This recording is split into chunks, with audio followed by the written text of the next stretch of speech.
Imagine करें कि आप एक बोट पर अपनी फैमिली के साथ नीले समुद्र में छुट्टियां गुजारने गए हैं। चारों तरफ दूर दूर तक पानी फैला हुआ है और सब कुछ नॉर्मल दिखाई देता हो, लेकिन तभी एक लम्हे में सब कुछ बदल जाए। अचानक समुद्र का पानी कहीं गायब हो जाए और आप समुद्र के नीचे की वीरान जमीन पर फंस जाएं। ऐसे में आपके दिमाग में कई सवाल आएंगे। आखिर समुद्र का सारा पानी कहाँ गया? क्या ये पानी दोबारा वापस आएगा? तो चलिए ये सभी सवालों के जवाब जानते हैं इस फिल्म से, जो आपको सांस रोकने पर मजबूर कर देगी। कहानी की शुरुआत में हम एक फैमिली को देखते हैं जो एक बोट पर कैरेबियन ओशन के बीच में मौजूद होते हैं। ये फैमिली बेन नाम के इस लड़के का बर्थडे सेलिब्रेट करने के लिए समुद्र के बीच में आए होते हैं, एक यादगार पल बनाने के लिए। वो सभी बहुत खुश थे, लेकिन उन्हें पता नहीं था कि ये खुशी कुछ ही देर की मेहमान है। कुछ पल के लिए सब कुछ नॉर्मल चल रहा होता है। जब वह सभी समुद्र का व्यू एंजॉय कर रहे थे तो बेन की मॉम समुद्र में स्विमिंग करने के लिए जंप कर देती है, जबकि बेन और उसके फादर फिशिंग करने में बिजी थे। लेकिन तभी अचानक से बेन की मॉम जूलिया को समुद्र में ऐसा फील हुआ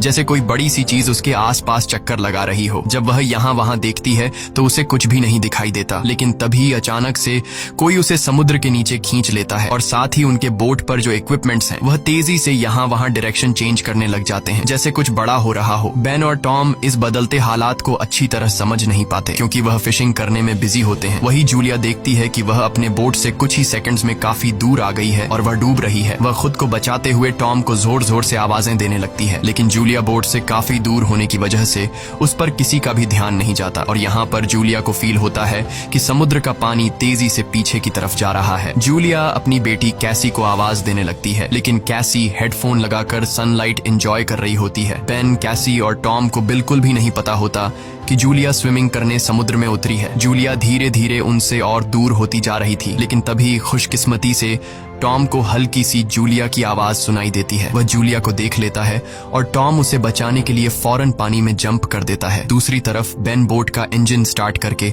उनके पास ले जाता है। लकीली टॉम जूलिया को डूबने से बचा लेता है। जब वह बोट के करीब पहुंचते हैं तो उसके बाद बेन और कैसी उन दोनों को बोट के ऊपर खींच लेते हैं और इस तरह से जूलिया की जान बच पाती है। अब बोट पर टॉम अपनी बेटी कैसी पर गुस्सा करता है। वह कहता है कि तुम्हारा ध्यान कहाँ था? मैंने तुमसे कहा भी था कि जब तुम्हारी मॉम स्विमिंग करने समुद्र में उतरेगी तो तुम्हें उस पर नजर रखनी है। कैसी सॉरी करती है और कहती है कि मैंने हेडफोन पहन रखे थे।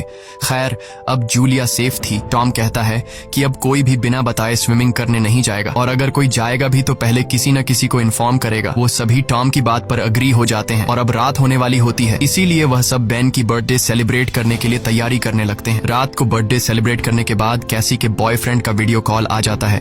कैसी उसे बताती है कि वो सभी बोट में काफी एंजॉय कर रहे हैं, लेकिन उसका बॉयफ्रेंड कैसी से कहता है कि तुम सभी को जल्दी से सरफेस पर आना चाहिए। यहाँ टीवी में बता रहे हैं कि कुछ बहुत ही बड़ा होने वाला है जो पूरी दुनिया के लिए बहुत ही अनयूजुअल होगा।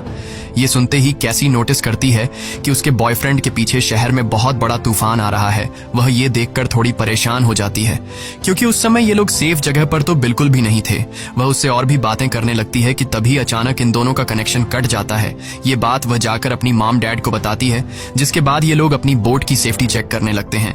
जो चेक करते हुए ये लोग नोटिस करते हैं कि उनके बोट के आसपास बहुत सारी वेल और शार्क फिश मंडरा रही हैं, जबकि इस एरिया में वेल्स या फिर शार्क मछली बिल्कुल भी नहीं पाई जाती है। टॉम एक ओशन एक्सप्लोरर था, इसीलिए वह जानता था कि वेल या शार्क ऐसा किसी बड़े भयानक तूफान के आने से पहले ही करती हैं। आने वाले भयानक तूफान का अंदाजा तो हो ही चुका था, लेकिन उससे पहले उन्हें शार्क से निपटना था। उससे पहले कि वह कुछ कर पाते तभी इस दौरान उनकी बोट को एक जोरदार झटका लगता है। वह सभी बहुत घबरा जाते हैं। टॉम समझ जाता है कि बोट के निचले हिस्से के साथ कोई बड़ा क्रीचर टकरा गया है, जिसे चेक करने के लिए टॉम नीचे पानी में जाता है। वह देखता है कि बोट के नीचे बहुत बड़ा डेंट आ चुका है, जो कि जरूर किसी बड़ी शार्क ने दिया था। ये चेक करने के बाद जब टॉम वापस ऊपर आता है तो उसके कंधे पर बहुत ही गहरा चोट आया होता है। ये देखकर जूली उसके जख्मों पर स्टिचेस लगाती है। यहाँ पर टॉम अपनी फैमिली को बताता है कि शार्क के दिए इस डेंट की वजह से इंजन खराब हो गया है, अब हम बोट को आगे नहीं ले जा पाएंगे। वह सभी समुद्र के बीचों बीच फंस चुके हैं और अब उनके पास सिर्फ यही ऑप्शन रह गया था कि यह किसी को मदद के लिए बुलाए। लेकिन केसी जब बाहर मदद के लिए कॉल करने के लिए आई तो सिग्नल भी नहीं थे। उनकी बोट का कम्युनिकेशन कोई भी सिग्नल पकड़ नहीं रहा था। वह सभी बहुत परेशान थे कि अचानक से यह सब कुछ बंद क्यों पड़ गए। अब इस मुश्किल वक्त में टॉम अपने खाने पीने का सामान चेक करता है उनके पास सिर्फ 4 दिन तक का खाना था और कुछ भी नहीं, लेकिन जिंदा रहने की एक छोटी सी उम्मीद उन्हें इस बात की थी कि यह लोग एक शिपिंग रूट पर थे और यहाँ से कोई न कोई शिप इन्हें गुजरते हुए देख लेगा, जिसके बाद वह इसे बचा लेंगे। अब उनकी इन्हीं बातों के दौरान उन्हें बाहर से एक जोरदार आवाज सुनाई देती है। जब उन्होंने बाहर जाकर देखा